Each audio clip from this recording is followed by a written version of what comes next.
introduce myself. I am Pastor Greg Hartman from Bethany Lutheran Church and St. Paul's Lutheran Church. Bethany is in Brunswick. If you don't know Brunswick, it is right across the street from the police station. So I have known Milt since I have been a pastor there. So it is an honor to be here with the family and with the friends and all of you that are mourning this loss.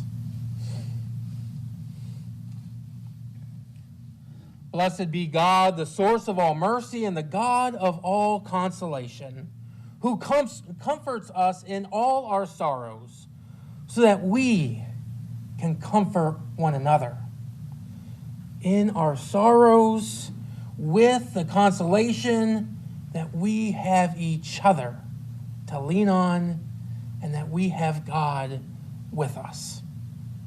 The grace of God be with you all. Let us pray.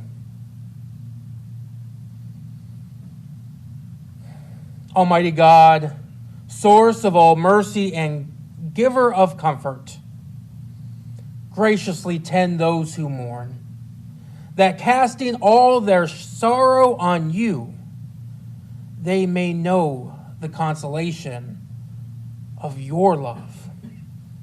Amen. It's at this time that I invite the captain forward to say his remarks.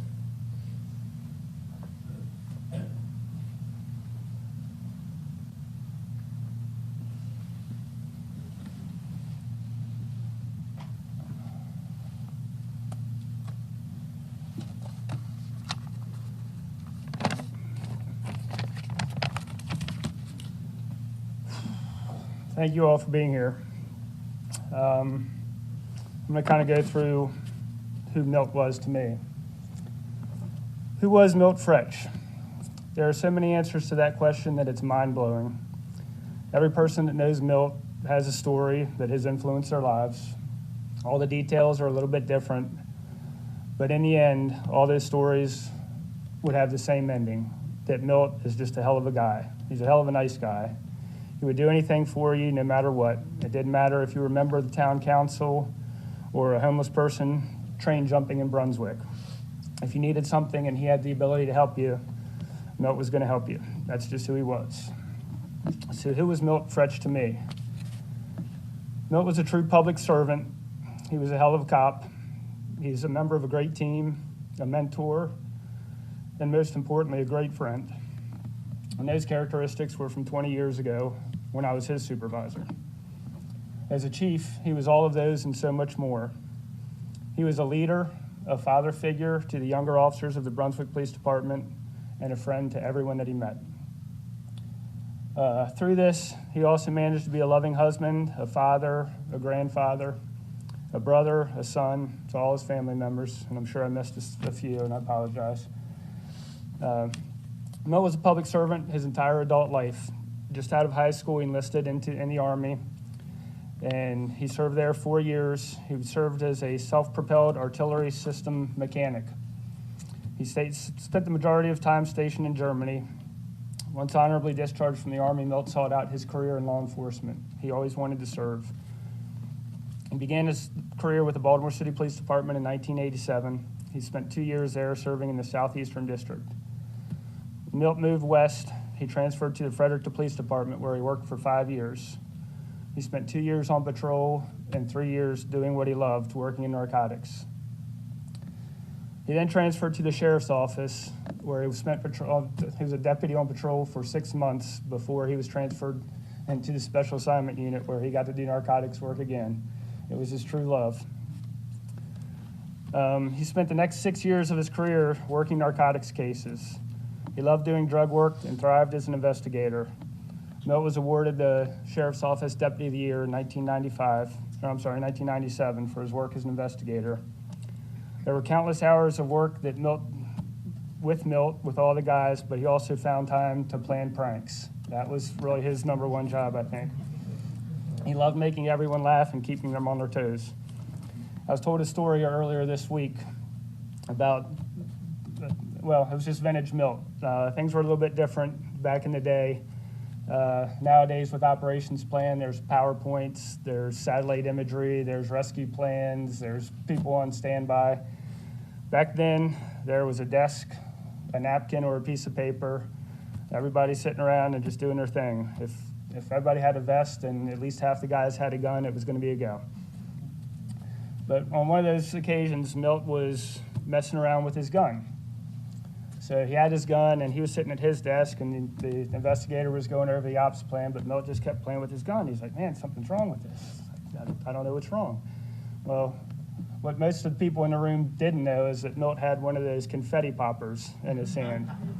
So he was acting like his gun was jammed, and Andy Smothers was on the end of this joke, and Milt was pointing like this. He's like, there's something wrong, and Andy's ducking, like, stop, what are you doing? And he pulled the popper, and the confetti shot out, and there was a big loud bang, and, well, everybody laughed except for Andy.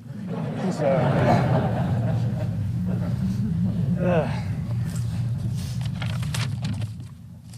in the year 2000, well, Milt loved his drug work, and he was there for 6 years. As I said, in the year 2000, the Sheriff's Office began their School Resource Officer program.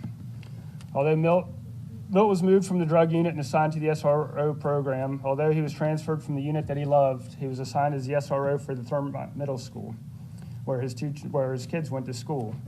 So although he was moved from the unit that he loved, he was able to do something else that he loved, and that was torment the kids. And judging from the stories that week, he did that very well. After a couple of years as an SRO, Milt was moved back into the drug unit in 2001. This was the first time that I worked directly with Milt, and it was a life changer. Without a doubt, if I had to pick a time in my career that I cherished the most, it was this time period. Milt, Bobby, Brett, Leon, Randy, and me, and Hopkins for a while. Out of that group came Chief Rao, Chief Frech, Chief Leon, Lieutenant Colonel Hopkins, and Brett and I did okay too. We worked hard, we played hard.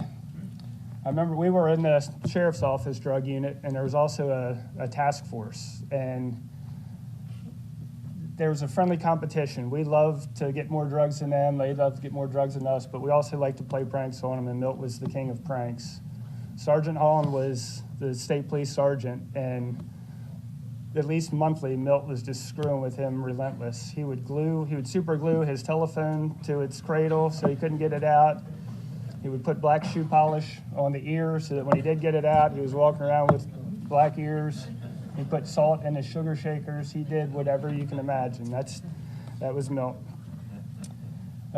We spent countless hours, and we probably spent more time together than we did with our families. The county was silly enough to pay us, so it kept our wives happy too. Milt spent his final 3 years at the Sheriff's Office in the training division, where he was responsible for developing and managing the annual in-service training and coordinating outside training with other agencies. He also assisted with the Sheriff's Office training academies, where he was able to influence the new generation of police officers and deputies. He was named the Sheriff's Office MPTC Instructor of the Year in 2005. Milt retired from the Sheriff's Office in 2007 and joined the Brunswick Police Department as the Assistant Chief. He retired from the Sheriff's Office as a Deputy First Class with zero supervisor experience. Well, zero official supervisor experience. He stepped into a role where he would be running the day-to-day operations of a small police department. There was no FBI Academy for Milt. There was no Northwestern Police Staff and Command for Milt. There's probably not even supervisor school for Milt. There was just life. Throughout Milt's entire career, he made everyone around him better just by being in the room. Milt was a worker and gave you everything he had every day. It didn't matter what his title was. If you needed help, he would give it to you. I'm pretty sure there aren't a lot of chiefs out there today who would be pulling trash at 3 in the morning with their narcotics guy, especially when they had meetings at 8, but that's who Milt was.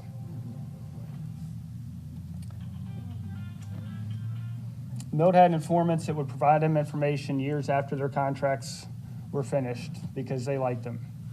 He had a bizarre way of befriending people and getting them to cooperate, and I just remember they'd be laughing together like they were best friends as Milt was driving them to jail. It was insane. Milt became chief of police unexpectedly in 2009. The Brunswick Police Department couldn't seem to keep a chief for more than a year or two for various reasons. Milt was put in a position that would have been overwhelming for most. He didn't know Brunswick anything, and he could have walked away and enjoyed retirement, but that's not who Milt was. Milt was loyal to the officers who were there at the time, and he was loyal to the people of Brunswick. Chief Smith had created a vision before leaving, and Chief Frech was going to see it through, and boy did he. When Chief Frech took over in 2009, the Brunswick Police Department was not a great place to work. The equipment they had wasn't great, the pay the officers received wasn't great, and it was much less than the other agencies in the county, which made it difficult to recruit good applicants. It made it difficult to keep good officers as well. But Milt changed all of that. He served as police officer for 4 mayors. The chief of police serves at the mercy of each mayor, and the fact that 4 very different mayors elected to keep him as chief says more than you can imagine about who he was.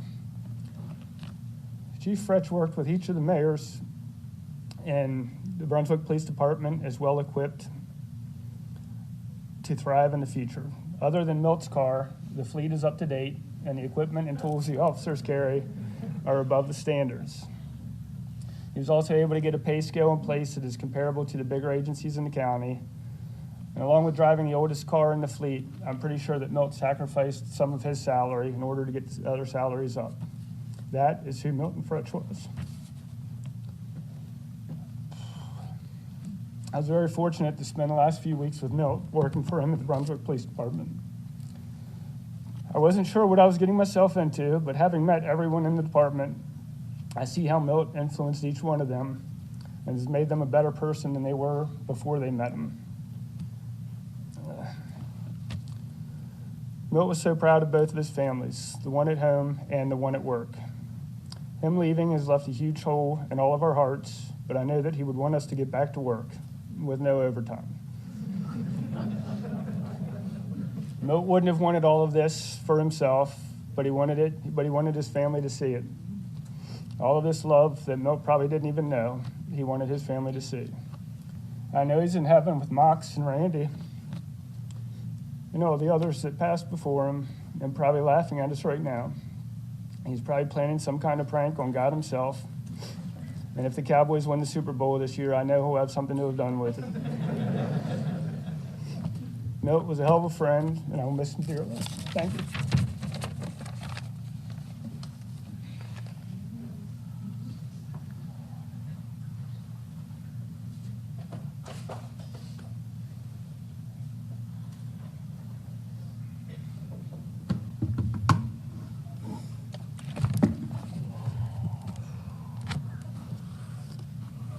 Hope you all can hear me.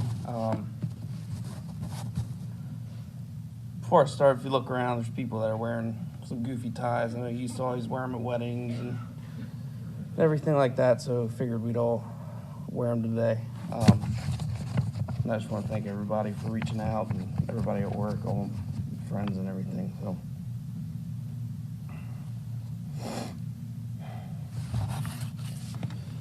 There's a lot of things in life that aren't fair.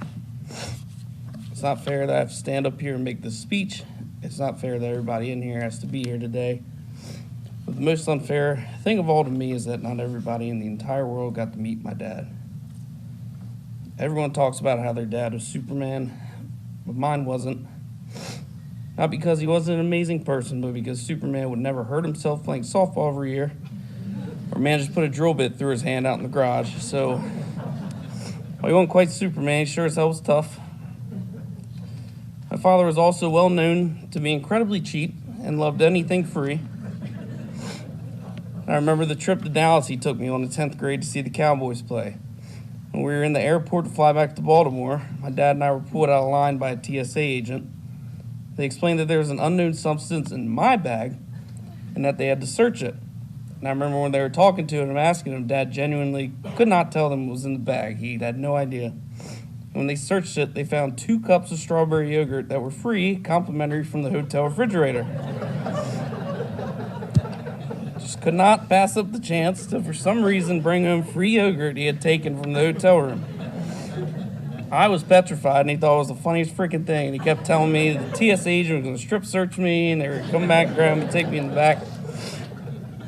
He had that smirk on his face that we all knew, that we all loved.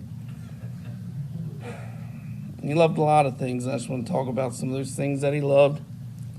He loved tinkering, working on cars, and messing with farm equipment. Of course, none of it never worked after. He loved the Cowboys and the Orioles. He loved his coworkers and his friends. He loved his family. He loved helping people, and he loved to laugh. And I really hate to say it, but I think above all else, he really, really loved messing with people and getting a good joke in wherever he could. To all my coworkers now, former coworkers, all my friends, thank him for all the crap I put you through and how much I mess around. Took a lot of important lessons from my dad, and most of them he never had to say a single word for me to learn. He always taught me to do the right thing. He taught me to never compromise who you are as a person for anybody.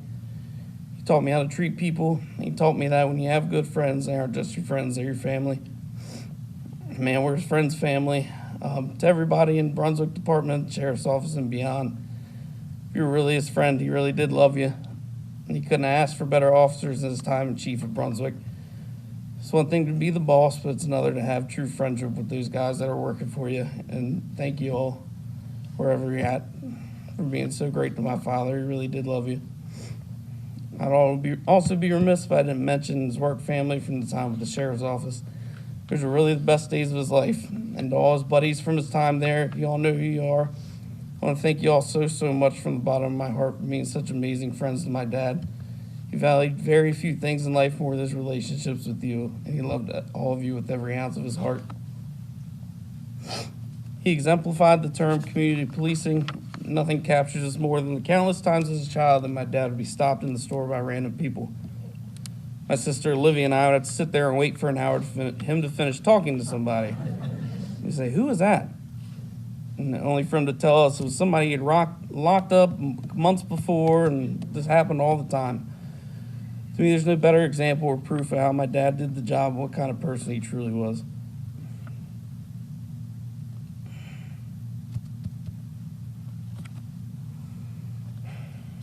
His family meant the world to him. He embraced all my best friends like they were his own kids. Practical jokes with his cousins, namely Uncle Keith and Uncle Tom, are stuff of legend. And to all my cousins, he was their Uncle Milt. He loved his nieces and nephews so much, and man, did he love playing with them and scaring them. There's countless stories. One in particular that comes to mind is him dressing up at the beach as Blackbeard to scare the hell out of all of us. It wasn't a family get-together if Dad wasn't talking trash about whooping us in basketball or on the floor rolling around with the kids. Every holiday is really going to be a lot more quiet now. He loved his brother and his sister. Aunt Carrie, he told me about all the times he quite literally fought for you. And I think that speaks enough to his love. But I also heard him plenty of times talking to you on the phone and watched him interact with you. To me, it was always so evident every time in his face and in his voice just how much he loved you. And you could consistently pull off the rare feat of getting him to take a selfie with you. And sometimes he even smiled. Uncle Matt, you've always been a second father to me, and that's the greatest gift my dad could have given me.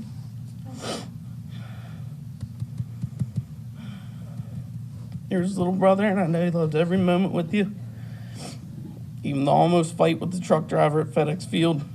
He always teased that I immediately ran away, and Uncle Kenny had to go chase me, and he always loved to say that line, "I get down."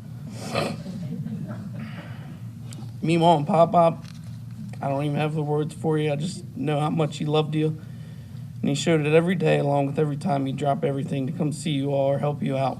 He really adored his parents. Brandy, you were his firstborn, and you held such a special place in his heart. One of the only times I ever saw him cry was at your daddy-daughter dance at your wedding.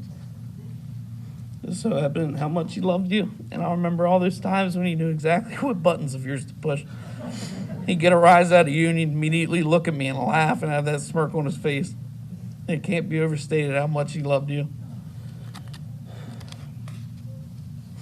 In you, I see his strength in you, Brandy, and I admire you so much. I love you. Olivia, there's a reason Brandy and I always made you ask Dad if we could do something. He adored you. There's zero chance, that I could have gotten away with bringing home a rabbit or ferrets or any of the crazy animals you brought home. I always saw how he talked to you and spoke to you, and you softened him more than anybody else could. He loved to watch his girl tinker and build just like he did, and I know he loved that about you, even though he couldn't help butting in and showing you how he would do it. You got his curiosity and you got his warmth. I love you. Mom, seldom few people can say they've been married for over 30 years. And I was always blown away by how many pictures you guys would take together on bike trips and how big of a smile he would have on his face. I always loved catching those moments where I'd see you two in the kitchen.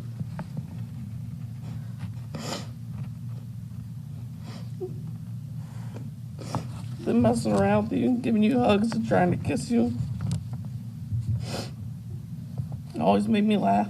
It always made me so happy.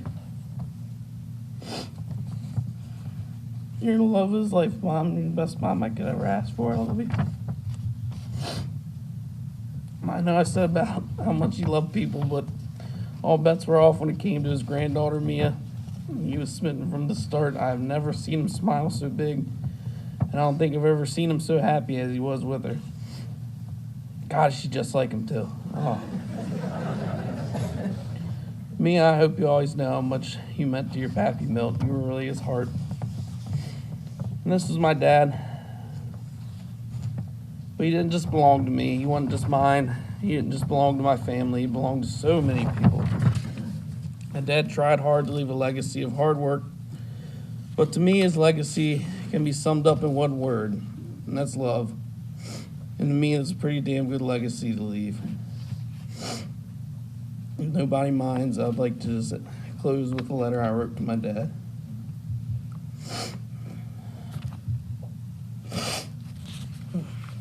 Dear Dad, this isn't how I ever wanted to say bye to you. You always said you'd find a way to outlive your children, and you kind of had me convinced. Thank you for everything you ever did for me. Thank you for teaching me what it means to be a man and teaching me what's truly important in life.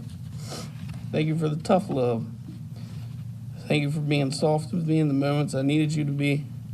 You always had the words to heal and make everything better for me. You always made everything okay again.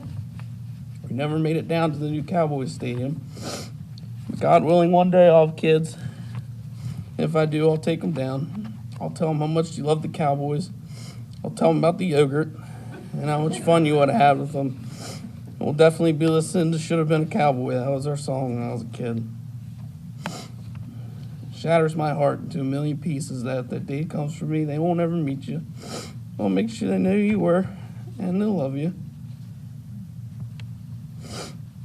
You always talked about your mom, and how much you absolutely loved her, and part of me is so happy knowing you finally get to see her again. And make sure you give Brutus a big hug for me, too. He's fucking with my heart, or with my flower. Before I say my final goodbye, I just want you to know how proud I am to be your son. It's an absolute honor in my life. And we always didn't see eye to eye, but I absolutely always had a deep, deep love for you. I always wanted to be just like you. You were my idol growing up. You were larger than life in my eyes. And I admired and respected you more than I ever let on. I always thought I was the luckiest guy in the world to have you as my dad. And you're the best of what humans have to give, and very few people can say that about their dad. I've tried so hard to take care of things and act just like you would the past week since we lost you. You were the rock, and I wanted to pick up where you left off for Mom and the rest of the family, and I can hope that made you proud. I hope that you're proud of me and know how much I love you and always will. Feels like my heart's broken beyond repair, and I'd do anything to hear you laugh again. do anything to hug you and tell you I love you one last time. There's a hole in my heart that can't ever be filled, and I love you more than words. And my sweet dad, thank you for everything. Love your boy.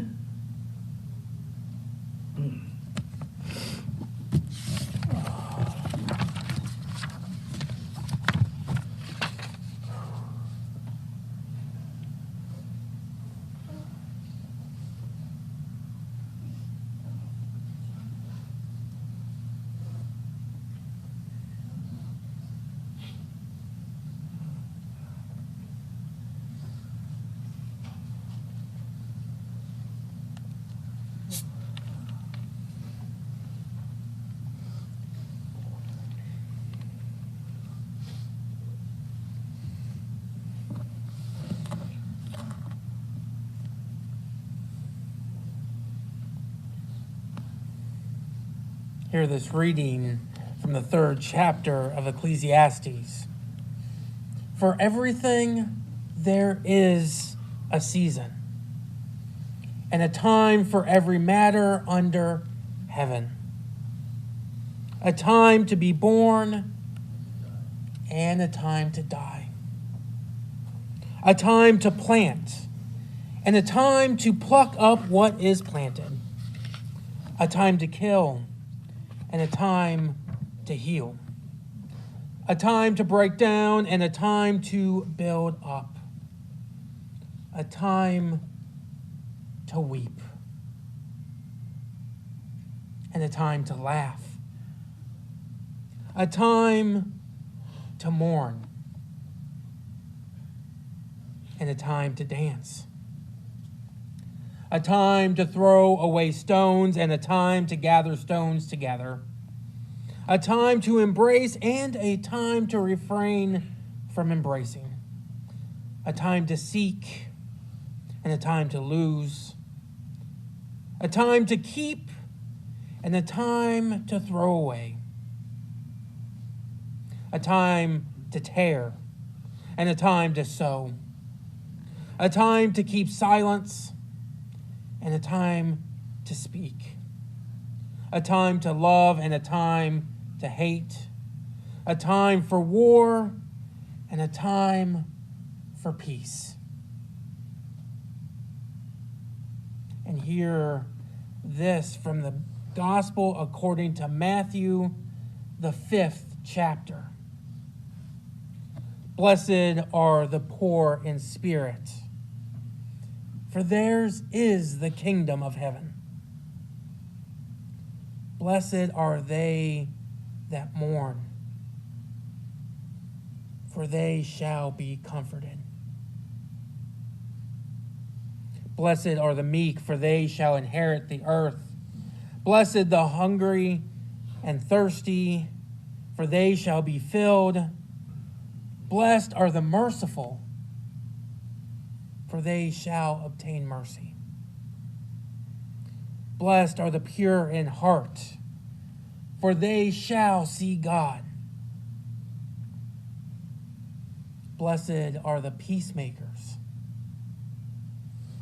for they shall be called children of God.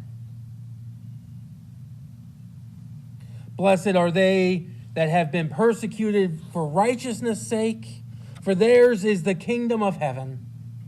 Blessed are you when people revile you and persecute you and utter all kinds of evil against you falsely on my account. Rejoice and be glad, for your reward is great in heaven. For in the same way they persecuted the prophets who were before you. This is the gospel of Jesus.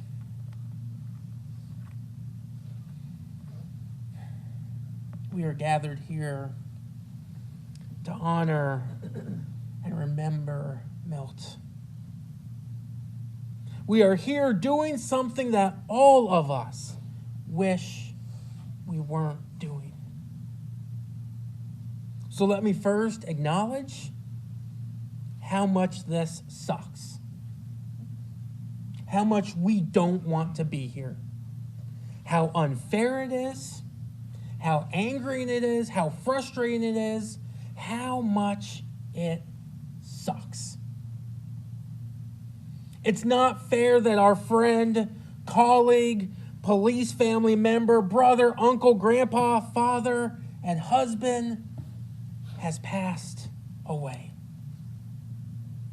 And there is nothing I can do today to take that away. And I acknowledge that. We are here to comfort each other as we mourn someone that was a peacemaker, someone that was merciful, someone that was generous, someone that was caring, someone who loved his family beyond all else, someone who loved his community and his colleagues more than we probably will ever fully understand. Let me tell you a story. I remember the first time I met Milt. For those that don't know, it was a meeting set up by Gene Farmer, also a retired police officer, law enforcement officer. It was probably my first week in ministry in Brunswick. We met, and I found out that Milt was a Cowboys fan. I'm from Texas. My wedding colors were blue, silver, and white. So I'm going to tell you the joke I told Milt. I said, you know, Milt, Joe Theismann passes away. He goes to heaven. He's met at the pearly gates. He's shown his way in and taken to a mansion that is covered with the colors of that team that's just down the road. And Joe's ecstatic, and he's happy, and he's overwhelmed with joy at his mansion. And he looks beyond it, and he sees a bigger mansion that's decked out in all things Cowboys. And he goes, why does Roger Staubach have a bigger mansion than I do? And St. Peter said, oh, you're mistaken. That's not Roger's house. That's God's house.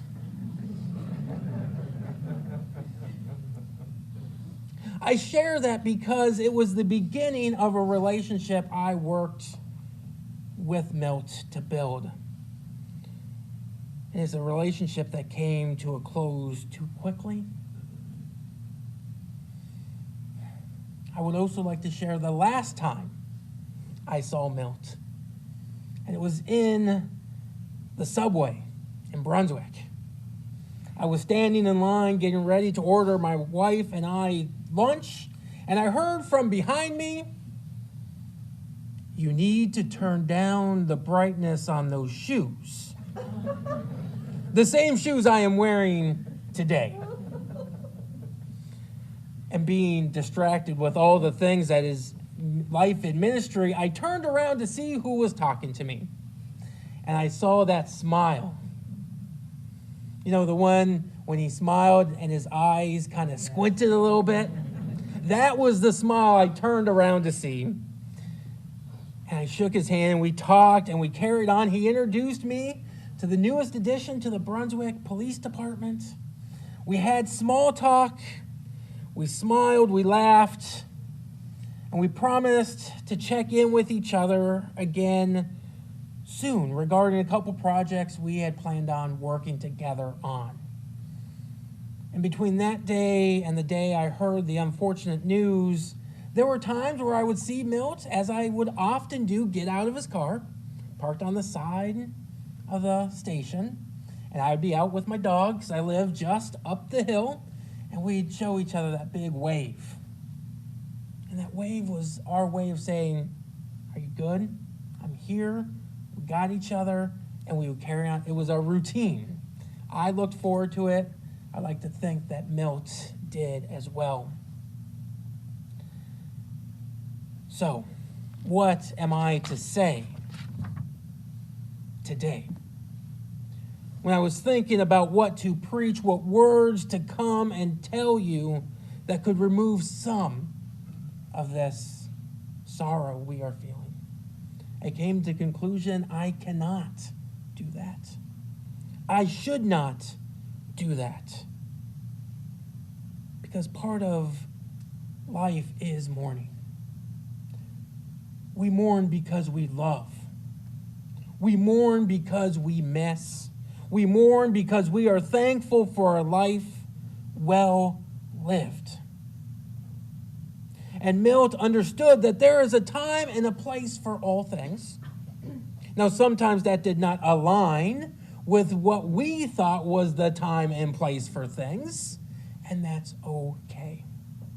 There is a time to be tough. There's a time to laugh. There's a time to hug. There's a time to be vulnerable. Milt also understood there was a time to kick back and relax and enjoy life. There is a time to cry and there is a time to smile. Now, as a pastor, over the last week, I have found comfort in my grieving of Milt, in the promises of Easter Sunday, the day we just celebrated 2 days ago. We celebrated the resurrection of Jesus. That beautiful Easter morning carries with it a promise of eternal life through the love that God has for all of humanity.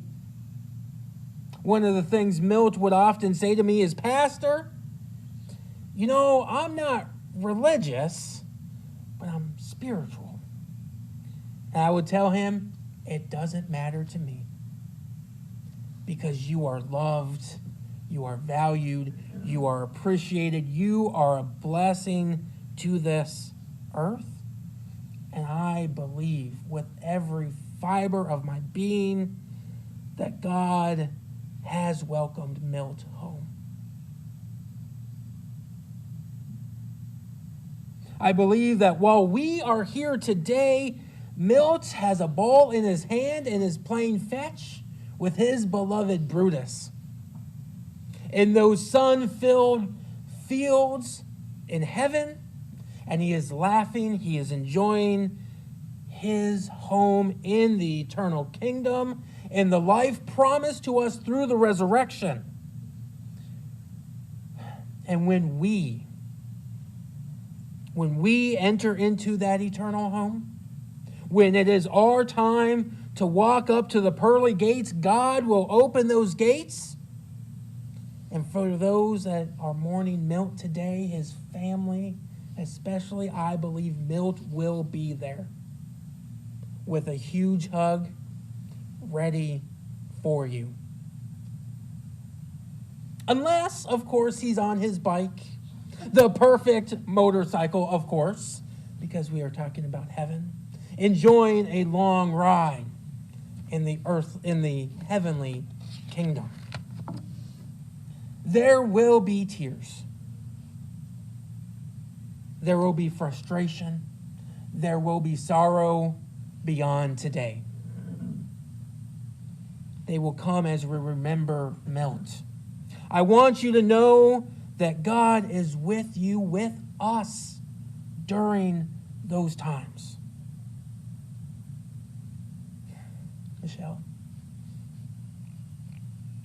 when you reach out to hold Milt's hand and it's not there, God is with you. God is wrapping you in God's loving arms. And the same can be said for each and every one of you. When we look for Milt's smile, want to hear his laugh, God is with us in those moments, reminding us that we will see him again. That this is not goodbye forever, but it's I'll see you soon. And we will spend eternity with our beloved Milt in God's kingdom. That grief may come out of nowhere. It may come next week, it may come next month, it may come next year, or in years to come. We may not know when it comes, but God is with us. And especially to those from Brunswick and the Brunswick Police Department, I am here for you, to help you, to be with you. Milt's family, I may not have been officially your pastor, but you're stuck with me now. If you need anything, you let me know. And as I close, I would like to share this quote from one of the greatest quarterbacks, not of America's team, but of God's team, Roger Staubach of the Dallas Cowboys. Class is striving hard to be the best at what you do while taking the needs of others into consideration. I can't think of a better quote to sum up Milt. Milt, my friend, you were a class act. Go and enjoy your time with Brutus and your family and friends that have gone before you in your heavenly eternal home. We will see you again because of the promise we have received through the love of God that is shown to us through the resurrection and that we remembered on Easter. Amen.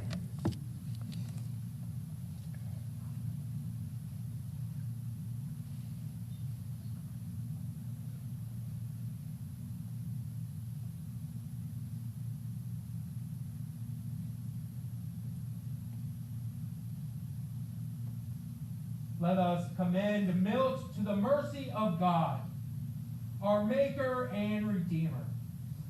Into your hands we commend your servant Milt. Acknowledge, we humbly beseech you, a sheep of your own fold, a lamb of your own flock, a sinner of your own redeeming. Receive him into the arms of your mercy, into the blessed rest of everlasting peace, and into the glorious company of all the saints.